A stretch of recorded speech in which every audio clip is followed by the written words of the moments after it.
اور رکت بھرے دل کے ساتھ اللہ کا شکر ادا کرتا رہا جس نے جہنمی آنکھ سے اس کو بچا لیا۔ پھر اس نے آنکھیں کھول کر دیکھا، سرنگ میں تاریکی چھائی تھی۔ جمشید اٹھ کر بیٹھ گیا۔ پہلے تو اسے اندھیرے میں کچھ بھی نظر نہ آیا، پھر اندھیرے میں دھندلا دھندلا دکھائی دینے لگا۔ وہ اٹھ کر سرنگ میں چلنے لگا۔ وہ بڑی احتیاط کے ساتھ ایک ایک قدم اٹھاتا چل رہا تھا اور ساتھ ہی ساتھ دیواروں اور چھت کا جائزہ لے رہا تھا۔ اگنی دودھ نے اسے موت کی سرنگ کا نام دیا تھا، مگر ابھی تک اس سرنگ میں اسے موت کے آثار دکھائی نہیں دیے۔ جمشید نے سوچا کہ شاید اگنی دودھ اسے سرنگ میں بند کر کے مار دینا چاہتا تھا۔ سرنگ ایک طرف کو مڑ گئی۔ ذرا آگے جا کر جمشید نے دیکھا کہ ایک جگہ سرنگ کی دیوار کے ساتھ ایک مشل جل رہی ہے۔ وہ جلتی ہوئی مشل کی طرف بڑھا۔ جیسے ہی مشل کی روشنی میں آیا، ایک دھماکے کی آواز بلند ہوئی۔ اس نے گھبرا کر دیکھا، اس کے پیچھے اوپر سے چٹانی دیوار نے گر کر سرنگ کو بند کر دیا تھا۔ وہ گھبرا کر تیز قدموں سے آگے چلا تو 6-7 قدم چلنے کے بعد معلوم ہوا کہ آگے سرنگ بند ہے اور آگے بھی پتھر کی دیوار کھڑی ہے۔ وہ سرنگ کی کشادہ قبر میں بند کر دیا گیا تھا۔ واپس آ کر جہاں دیوار کے ساتھ مشل جل رہی تھی، اس کی روشنی میں بیٹھ گیا اور سوچنے لگا کہ کیا وہاں سے وہ کبھی باہر نکل سکے گا یا نہیں۔ شاید یہی وہ موت کی سرنگ تھی جس میں اگنی دودھ نے اس کو پھینکنے کا حکم دیا تھا۔ اس نے آنکھیں بند کر لی اور خدا کو یاد کرنے لگا۔ تھوڑی ہی دیر بعد اسے بنبناہٹ کی آواز سنائی دی۔ اس نے آنکھیں کھول کر دیکھا، اسے کوئی خاص شے نظر نہ آئی۔ بنبناہٹ کی آوازیں قریب تر آتی جا رہی تھی۔ وہ حیران ہو کر کبھی دیواروں کو دیکھتا، کبھی سرنگ کی چھت کو دیکھا۔ ہر شے اپنی جگہ پر ویسی کی ویسی تھی، مگر بنبناہٹ کی برابر آوازیں بڑھتی جا رہی تھی۔ اچانک اس کی نگاہ 7-8 قدموں کے فاصلے پر سرنگ کی دوسری بند دیوار کی طرف اٹھی تو اسے مشل کی دھندلی روشنی میں ایسے لگا جیسے زمین پر سیاہ رنگ کی ایک لمبی لکیر اس کی طرف بڑی چلی آ رہی ہے۔ وہ جلدی سے اٹھ کھڑا ہوا اور غور سے اس کالی لکیر کو دیکھنے لگا۔ بنبناہٹ کی آواز سے اب سرنگ کی بند فضا گونجنے لگی۔ سیاہ لکیر ذرا قریب آئی تو جمشید کے بدن میں خوف کی سرد لہر دوڑ گئی۔ یہ کالے رنگ کے سینکڑوں ہزاروں بچھو تھے جو کالے پانی کی سیاہ لہر کی زمین کے ساتھ لگے تیزی سے اس کی طرف آ رہے تھے۔ وہاں ان بچھوؤں سے بچنے کی کوئی جگہ نہ تھی۔ وہ خوفزدہ ہو کر دیوار کے ساتھ لگ گیا۔ اس نے دیوار کے پر چڑھنے کی کوشش کی، مگر دیوار چٹان کی ہموار سطح کی طرح تھی۔ وہ دائیں طرف کو ہو گیا، بچھو اس طرف سے بھی آ رہے تھے۔ وہ بائیں طرف ہو گیا، مگر بچھو اس طرف سے بھی آگے بڑھتے چلے آ رہے تھے۔ ہزاروں بچھوؤں کی وجہ سے سرنگ کی زمین سیاہ ہو گئی۔ جمشید نے اچھل کر دیوار پر لگی مشل کو پکڑنے کی کوشش کی، مگر مشل زمین سے کافی بلندی پر تھی، وہاں تک اس کا ہاتھ نہ جا سکا۔ اس دوران سینکڑوں ہزاروں بلکہ لاکھوں کی تعداد میں بچھو اس کے پاؤں کے نزدیک پہنچ گئے۔ کچھ بچھو دیواروں پر چڑھ کر اس کی طرف بڑھ رہے تھے۔ جمشید بے اختیار ہو کر بچھوؤں کو پاؤں سے کچلنے کی کوشش کرنے لگا، لیکن جہاں ہزاروں لاکھوں بچھو ہوں وہاں وہ کیا کر سکتا تھا۔ بچھو اس کی ٹانگوں پر چڑھ گئے اور انہوں نے اسے ڈسنا شروع کر دیا۔ 2-3 بچھوؤں کے ڈسنے سے ہی جمشید کا جسم سن ہو کر درخت کے کٹے ہوئے ٹہن کی طرح گر پڑا۔ اس کے گرتے ہی بچھو اس کے سارے جسم پر چڑھ گئے۔ بچھوؤں نے جمشید کے جسم کو نوچ نوچ کر کھانا شروع کر دیا۔ بچھوؤں کے ڈنک کے زہر سے اس کا جسم مکمل طور پر بے حس ہو گیا۔ اس کی آواز بند ہو گئی۔ وہ صرف دیکھ اور سن سکتا تھا۔ وہ خوفناک سے خوفناک آسیبوں اور خطرناک سے خطرناک ڈائنوں کا شکار ہوا، مگر اس نے آج تک ایسی اذیت نہیں دیکھی تھی جس اذیت کو وہ اپنی آنکھوں سے اپنے جسم پر وارد ہوتے ہوئے دیکھ رہا تھا۔ آپ اندازہ لگا سکتے ہیں کہ جس آدمی کا جسم اس کی آنکھوں کے سامنے بچھو کتر کتر کر کھا رہے ہوں اور وہ ہاتھ بھی نہ ہلا سکتا ہو تو اس کی حالت کیا ہوگی۔ جمشید عبرتناک بے بسی کی حالت میں اپنے جسم کو ریزہ ریزہ ہوتے دیکھ رہا تھا۔ اس کے لباس کے چیتھڑے اڑ گئے، اس کا سارا جسم اریاں ہو گیا اور اس کے سارے جسم پر سیاہ بچھو چمٹے ہوئے تھے اور اس کو کتر کتر کر کھا رہے تھے۔ اس کے حلق سے پہلے المناک چیخیں بلند ہوئیں، پھر یہ چیخیں کراہوں میں بدل گئیں اور آخر میں یہ کراہیں بھی معدوم ہو گئیں۔ بچھو اس کے چہرے کا سارا گوشت کھال سمیت کھا گئے، صرف اس کی آنکھوں کے ڈیلے باقی رہ گئے۔ اس کے حلق سے بلبلاہٹ کی لرزہ طاری کر دینے والی آواز نکلی اور بچھو اس کے جسم سے اترنا شروع ہو گئے۔ جب سارے کے سارے سیاہ بچھو اس کے جسم سے اتر کر بنبناہٹ کی گنجار کے ساتھ جدھر سے آئے تھے اسی طرف کو واپس چلے گئے تو جمشید نے ڈیلے گھما کر اپنے جسم پر نگاہ ڈالی۔ وہ خوف کے مارے اپنی آنکھیں بھی بند نہیں کر سکتا تھا، کیونکہ بچھو اس کی آنکھوں کی پلکیں اور پپوٹے بھی کھا گئے تھے۔ مشل کی روشنی میں اس کے اپنے جسم کی ساری ہڈیاں ہی ہڈیاں نظر آئیں، لیکن کسی ہڈی پر گوشت کا کوئی ذرہ نہیں بچا تھا۔ سینکڑوں ہزاروں بچھوؤں کے زہر سے اس کی ہڈیاں سیاہ ہو گئی تھی۔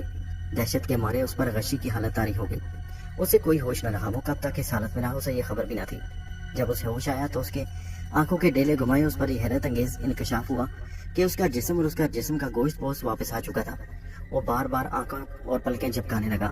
وہ اپنی اصلی حالت میں اٹھ کر بیٹھ گیا اور اسی سرنگ میں تھا اور دیوار پر مشل اسی طرح جل رہی تھی۔ اس نے کھڑا ہونا چاہا مگر وہ اپنے نچلے دھڑ کو نہ ہلا سکا۔ اس کا نچلا دھڑ جیسے زمین کے ساتھ پیوست ہو چکا تھا، مگر اس کی ٹانگیں بے جان نہیں ہوئی تھی۔ اس نے اپنے نچلے دھڑ پر ہاتھ پھیرا تو اس کو اپنے نچلے دھڑ کے زندہ ہونے کا احساس ہوا۔ یہ بڑی خوفناک حالت تھی۔ اس نے اپنا اوپر والا دھڑ دیوار کے ساتھ لگا دیا اور سوچنے لگا کہ اس عذاب سے اسے کیسے چھٹکارا مل سکے گا۔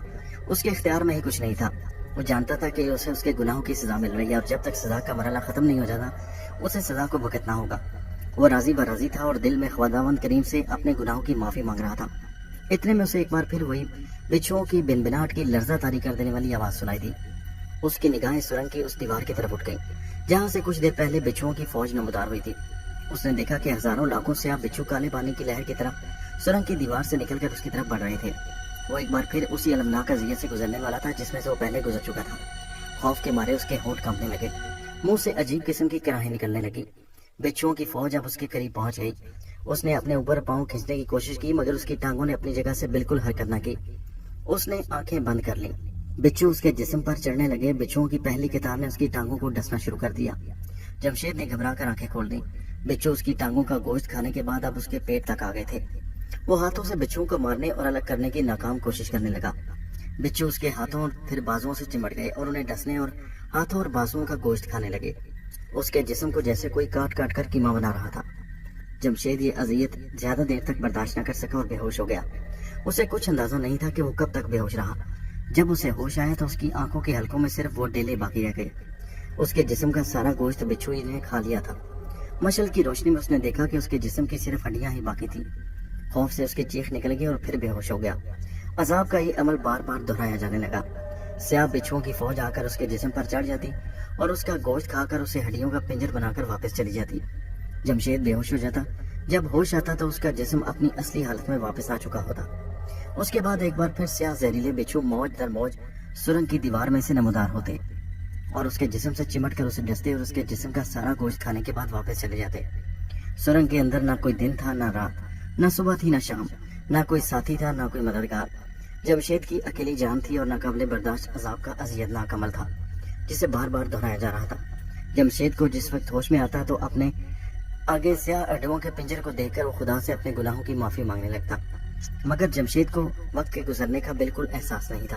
بار بار اس کے جسم سے بچھو چمٹ کر اس کے گوشت کو کتر کتر کر کھاتے اور پھر کچھ وقت گزر جانے پر اس کا جسم اصلی حالت میں آ جاتا اور پھر بچھوؤں کی فوج آتی اور اس کے جسم کو ڈسنے اور کھانے لگتی۔